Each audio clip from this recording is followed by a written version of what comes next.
Pentingnya konsentrasi untuk meningkatkan produktivitas diri.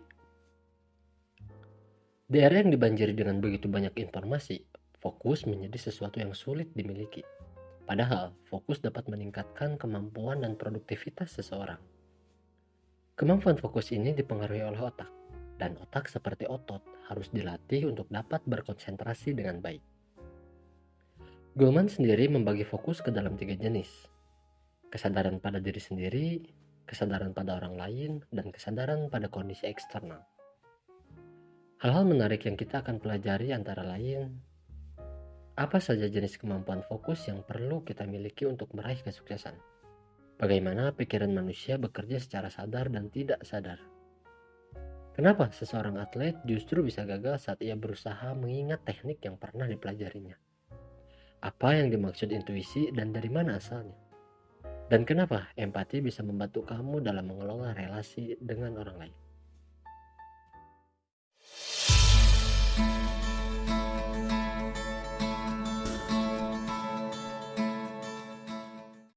Assalamualaikum warahmatullahi wabarakatuh.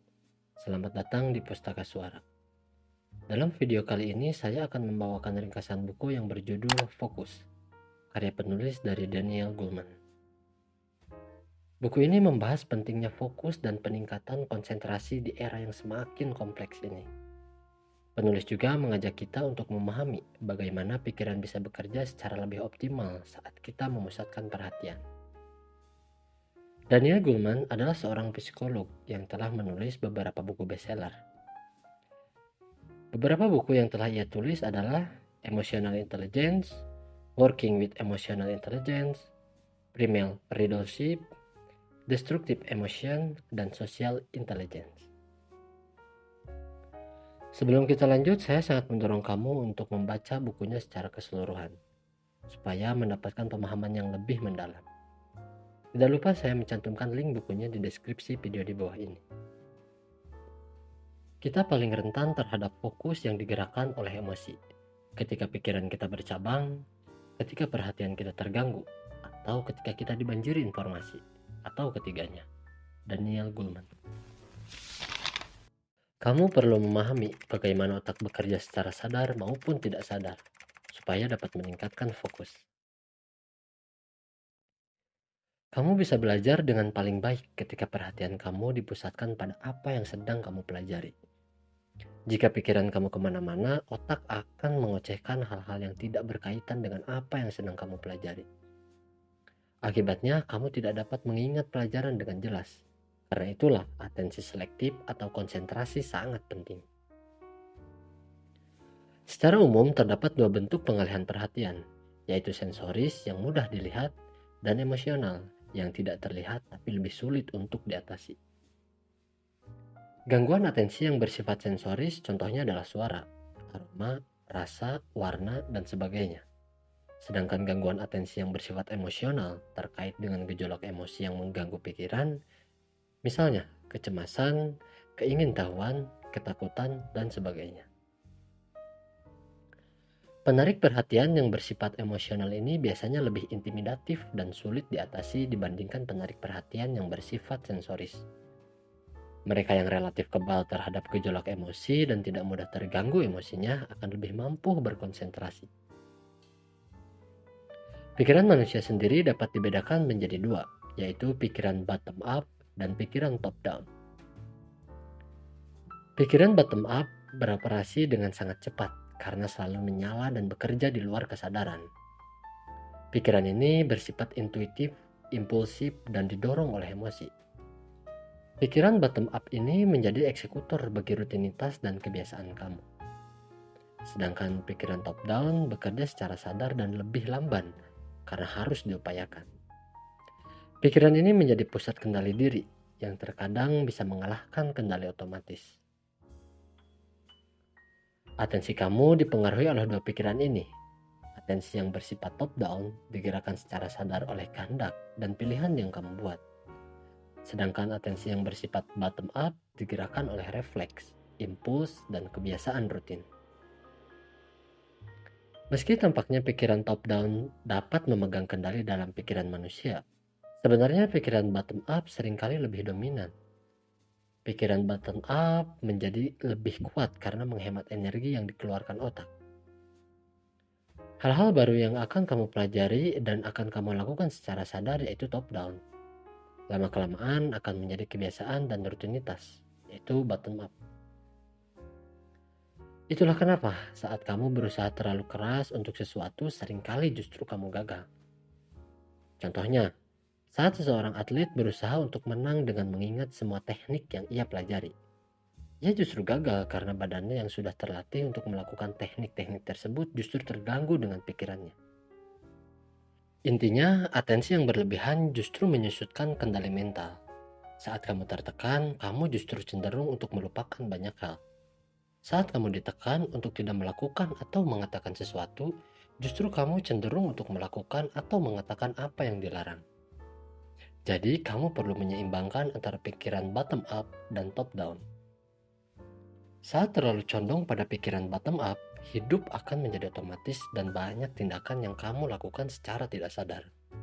Karena itu, kamu perlu melibatkan secara aktif pikiran top down untuk meningkatkan atensi dan memilih untuk mengabaikan berbagai gangguan sensoris maupun emosional. Kesadaran diri sangat diperlukan untuk meningkatkan produktivitas. Kesadaran diri atau fokus internal merupakan kunci pertama untuk meningkatkan produktivitas diri. Ketepatan dalam menguraikan petunjuk-petunjuk internal dari batin kamu memegang peranan penting dalam membentuk konsentrasi. Radar internal itu menjadi kunci pengelolaan terhadap apa yang kamu lakukan dan tidak akan kamu lakukan. Setiap orang mengenal intuisi atau suara batin. Intuisi adalah pesan dari pikiran bottom up yang menyederhanakan keputusan hidup dengan memandu kamu ke dalam pilihan yang lebih cerdas. Saat mengambil keputusan, seringkali kamu merasakan adanya suatu ganjalan. Ganjalan ini dinamakan penanda somatis, yaitu suatu sensasi yang dirasakan apabila kamu merasa suatu pilihan benar atau salah. Berbicara tentang kesadaran diri, kamu juga harus dapat memandang diri kamu sebagaimana orang lain melihat kamu. Makna diri kamu timbul dari interaksi sosial dan terlihat dari bagaimana orang lain melihat kamu. Ada dua jenis atensi yang perlu kamu sadari ada di dalam diri kamu. Pertama, atensi selektif yang membuat kamu fokus pada satu target dan mengabaikan sisanya. Dan kedua, atensi terbuka yang membuat kamu bisa menyerap informasi secara luas dan memperhatikan petunjuk-petunjuk samar yang ada. Kamu harus menjaga agar tidak terlalu ekstrim ke satu sisi, karena kondisi demikian membuat kamu tidak mawas diri. Fokus ke dalam meningkatkan kepekaan kita terhadap intuisi kita, nilai-nilai yang menuntun kita, dan pengambilan keputusan yang lebih baik. Daniel Goleman. Kesadaran sosial memiliki peranan penting untuk meningkatkan produktivitas. Beberapa orang memiliki kepekaan sosial dan jeli mengenali sinyal emosi yang terlihat samar dari orang lain. Kemampuan ini akan membantu kamu dalam bersosialisasi, karena kamu menjadi tahu kapan harus menunjukkan kegembiraan, kapan harus menghibur, kapan harus membiarkan orang lain sendiri, dan sebagainya. Hal ini dinamakan empati. Empati dapat dibedakan menjadi 3 tingkatan. Pertama, empati kognitif, yaitu kemampuan untuk membaca sinyal-sinyal emosional orang lain. Hal ini memungkinkan kita mengambil perspektif orang lain dan memahami kondisi mental mereka. Orang yang memiliki emosi kognitif yang baik dapat mengelola emosi dirinya sendiri bersamaan dengan saat ia mengevaluasi orang lain. Kemampuan ini bisa menjadi suatu proses mental yang bersifat top-down. Empati kognitif akan meningkat dengan adanya sifat ingin tahu. Kecenderungan untuk belajar dari semua orang akan meningkatkan kemampuan kita memahami orang lain. Empati kognitif ini mulai berkembang antara umur 2 hingga 5 tahun dan terus tumbuh hingga sepanjang usia remaja. Tingkatan kedua adalah empati emosional, yaitu saat kamu telah bisa merasakan apa yang dirasakan oleh orang lain, baik berupa kebahagiaan maupun kesedihan. Munculnya perasaan yang sama ini umumnya terjadi dalam pikiran bottom up yang bekerja secara otomatis. Pikiran bawah sadar kamu memunculkan kondisi emosional yang kamu tangkap dari orang lain di dalam tubuh kamu sendiri. Bayi dapat merasakan apa yang dirasakan orang lain, karena memang empati emosional mulai berkembang sejak dini. Empati emosional ini bergantung pada otot atensi, di mana kamu dapat meningkatkan kepekaan terhadap perasaan orang lain dengan cara memperhatikan isyarat wajah, suara, dan sinyal emosi lainnya. Tingkatan ketiga adalah kepedulian empatik, yaitu perasaan peduli terhadap orang lain yang mampu menggerakkan kamu untuk membantu mereka apabila diperlukan. Empati kognitif dan empati emosional tidak selalu berakhir dengan keinginan untuk membantu atau simpati. Sedangkan kepedulian empatik bisa menggerakkan kamu lebih jauh lagi.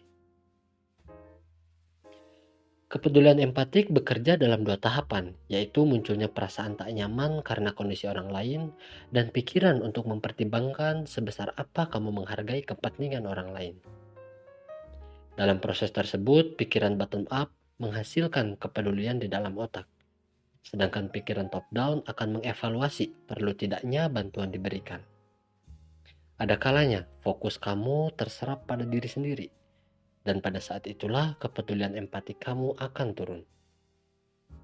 Fokus terhadap konteks sosial membantu kamu memahami petunjuk sosial yang ada, dan pada akhirnya memandu cara kamu bersikap. Kemampuan tersebut pada jangka panjang akan membantu kamu untuk bisa mengelola hubungan dengan orang lain.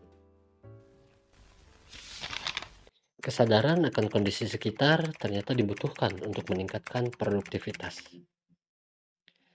Data dalam jumlah besar belum tentu berguna apabila tidak ada pengetahuan yang diperoleh darinya. Data menjadi berguna atau tidak bergantung pada pengelolanya. Saat membaca data, otak kamu akan mendeteksi pola. Seperangkat pola yang terpadu dan bersifat teratur dinamakan sistem. Secara alami, otak memiliki kecenderungan untuk berusaha memahami suatu pola atau sistem.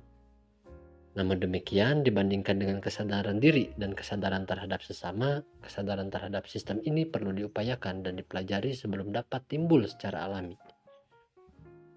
Berbagai sistem yang ada di dunia ini pada awalnya tidak terlihat di otak kamu.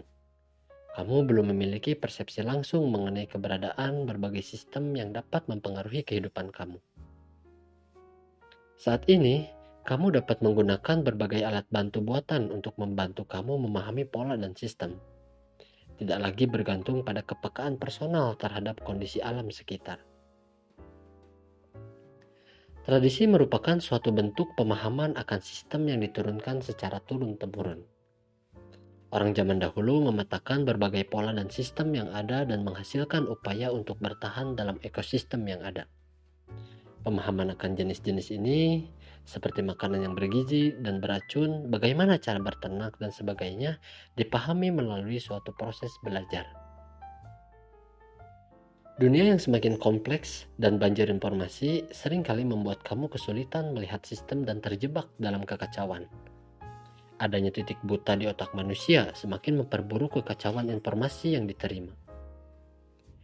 Otak kamu dapat menangkap informasi yang bermanfaat bagi kelangsungan hidup, namun seringkali tidak dapat mendeteksi ancaman yang ada. Ada kecenderungan untuk tidak peduli terhadap ancaman-ancaman yang muncul. Jadi yang perlu dilakukan untuk dapat bertahan dan sukses adalah fokus pada sejumlah pola penting yang bisa kamu kelola, sedangkan sisanya dapat kamu abaikan. Kamu perlu meningkatkan kemampuan untuk menyederhanakan kompleksitas yang ada sehingga pengambilan keputusan bisa dilakukan lebih efektif dan efisien. Dan fokus keluar membuat kita bisa berlayar di dunia yang lebih luas. Daniel Goleman. Latihan diperlukan untuk meningkatkan fokus. Yang membedakan pemain amatir dan pemain profesional terletak pada bagaimana cara mereka berlatih. Melatih suatu keahlian pada dasarnya memerlukan fokus. Namun setelah latihan yang berulang, keahlian tersebut akan muncul menjadi pikiran bottom up. Titik inilah yang membedakan antara amatir dan profesional. Pemain amatir akan berpuas diri dan menjadikan latihan sebagai fokus bottom up yang otomatis.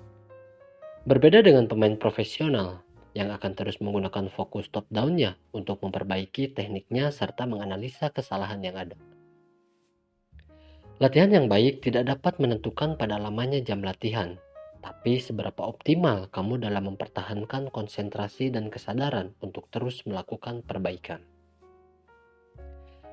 Tidak hanya untuk membangun keahlian saja, kesadaran juga penting dalam mendukung pekerjaan sehari-hari.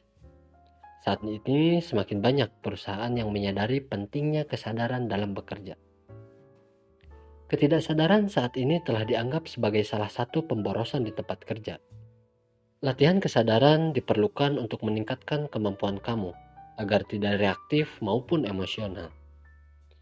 Kamu perlu berlatih untuk memusatkan fokus pada yang ada di hadapan kamu dan mencegah diri kamu larut dalam alur pikiran yang berkelana kemana-mana. Kesimpulan buku.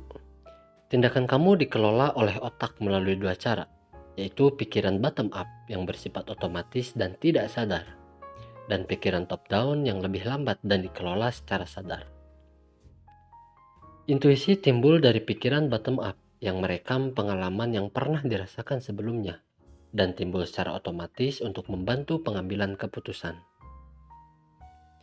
Empati dapat dibedakan menjadi 3. Pertama, empati kognitif yang timbul dari kemampuan membaca sinyal emosional orang lain yang dikendalikan pikiran top down. Kedua, empati emosional yang cenderung merefleksikan apa yang dirasakan oleh orang lain yang dikendalikan oleh pikiran bottom up. Dan ketiga, kepedulian empatik berupa keinginan untuk membantu yang dikendalikan oleh pikiran top down dan bottom up sekaligus.